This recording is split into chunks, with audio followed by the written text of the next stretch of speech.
Olá, gente, tudo bem com vocês? Hoje é dia 3 de junho e nós vamos aí começar a nossa aula de artes nessa quarta-feira, né? Nós estamos estudando aí sobre as cores, né? Como tem mais água, né? Vimos algumas obras de arte muito bonitas, retratando inclusive a água, né? Onde os pintores, os artistas pintaram a água de maneira riquíssima e linda, né? E agora nós vamos saber um pouco sobre as cores, né? Qual será os tons de cores, né? Que tipo de cor é mais adequado para se pintar aqueles quadros lá da água? Será se for num tardecer, né? No pôr do sol, eu teria que botar algumas cores mais quentes? Se for retratando o anoitecer, como aquele náufrago, né? Será se eu ia ter que usar cores mais frias? O que são essas cores quentes e essas cores frias? Vocês sabem? Já estudaram sobre isso? Já tem aí um conhecimento prévio sobre o assunto? Bom, se você já estudou, você já deve saber aí identificar o que são as cores quentes e o que são as cores frias, tá certo? E se você não sabe, preste atenção aí na explicação que você vai saber, tá bom? Vamos lá! Você já ouviu falar entre cores quentes e cores frias? Você sabe o que isso significa? A cor só existe porque há luz. Por isso, quando estamos no escuro absoluto, não conseguimos ver as cores. Do mesmo modo, quando existe luz, podemos enxergar uma grande variedade de cores, como azul, verde, roxo, vermelho, etc.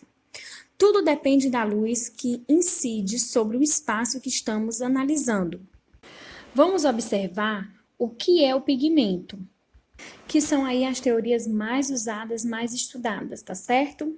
As cores secundárias são resultado da mistura das cores primárias. Vamos ver algumas cores secundárias. Aí nós temos o laranja, o violeta e o verde, né? Todas elas são cores aí secundárias, que são a junção de cores primárias. Então, a mistura dessas cores acaba dando o resultado de outras cores. Quais dessas cores você usaria para representar o calor ou para representar o frio?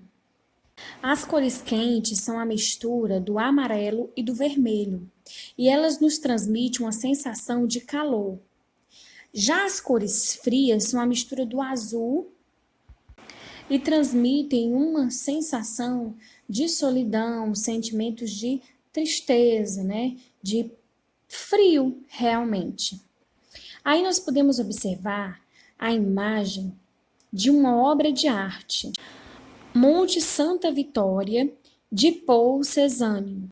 Esse artista francês também participou do movimento de arte moderna, mas as pinturas dele representam características particulares e não se enquadram no impressionismo.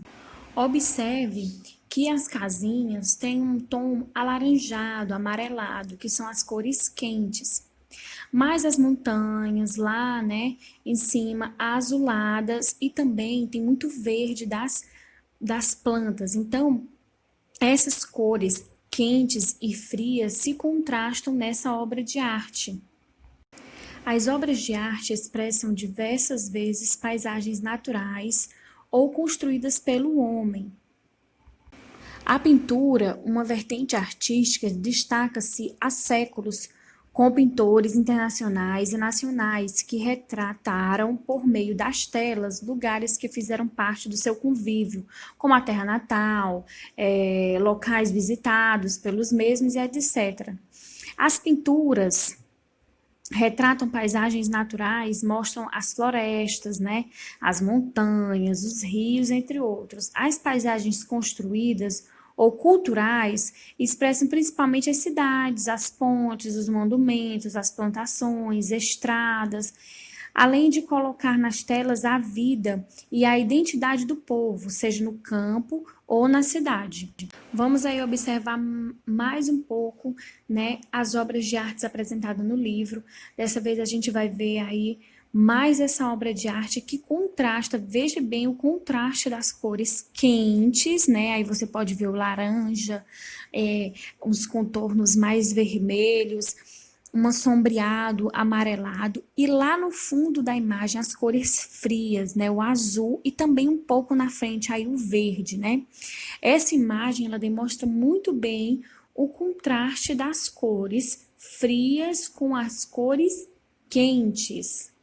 Aí nós podemos ver uma combinação de várias cores, né? Cores claras, cores escuras e a mistura dessas cores também. Essa mistura de cores, né, e de cores tão diferentes, do claro para o mais escuro, das cores quentes para as cores frias, faz com que essas cores se ressaltem. Uma cor vai ressaltando a outra, né? E para a gente aí finalizar os nossos estudos, nós vamos observar esse quadro que é fantástico, lindo, parece que se movimenta, assim, a gente olha para ele, parece que ele está se mexendo, né? Que é A Noite Estrelada de Van Gogh, né? Vicente Van Gogh. Aí, dentre as muitas obras de arte dele, eu acho que essa é uma das mais conhecidas e uma das mais bonitas, mais encantadoras, chega a ser quase hipnotizadora. Se você observar bem, né, você vai ver que o artista, ele trabalhou com cores quentes, cores frias e o movimento na imagem. Se você nunca ouviu falar desse pintor holandês, né, o Vicente Van Gogh, ele é um dos mais importantes da história da arte moderna e contemporânea, né? Muitas informações sobre o processo de criação artística são conhecidas por meio das cartas que ele enviou ao irmão Theo. Sua maneira de pintar estava à frente de seu tempo e era diferente de tudo que havia sido criado até o momento. Especialmente porque ele usava pinceladas grossas de tinta com cores puras, não apenas para dispensá-las sobre a tela, mas principalmente para mostrar suas emoções. Os temas que ele usava, né, para pintar, o que ele pintava eram coisas também simples, corriqueira, né, coisas bem simples mesmo, como coisas caseiras, né, galhos de planta, coisas muito simples que os artistas da época não se ligavam em pintar, não se preocupavam em pintar coisas assim tão simples. Ele não tinha preocupação em representar o real e ele utilizava as cores para transmitir o que ele sentia. Na época, né, em que Van Gogh ainda estava vivo, ele não tinha consciência, mas ele acabou influenciando e muito os artistas e os estilos de pintura que surgiram aí após ele, né, e suas obras até hoje são admiradas no mundo todo. Muito bem, gente, eu espero que vocês tenham aí gostado da nossa aula, tá certo? Tenham aproveitado aí para conhecer um pouco mais sobre as cores, sobre algumas obras de arte, né? Apreciar as obras de arte aí apresentadas no nosso livro e aí no vídeo, tá certo? E é isso aí, gente. Até a nossa próxima aula. Um beijão, fiquem com Deus. Tchau!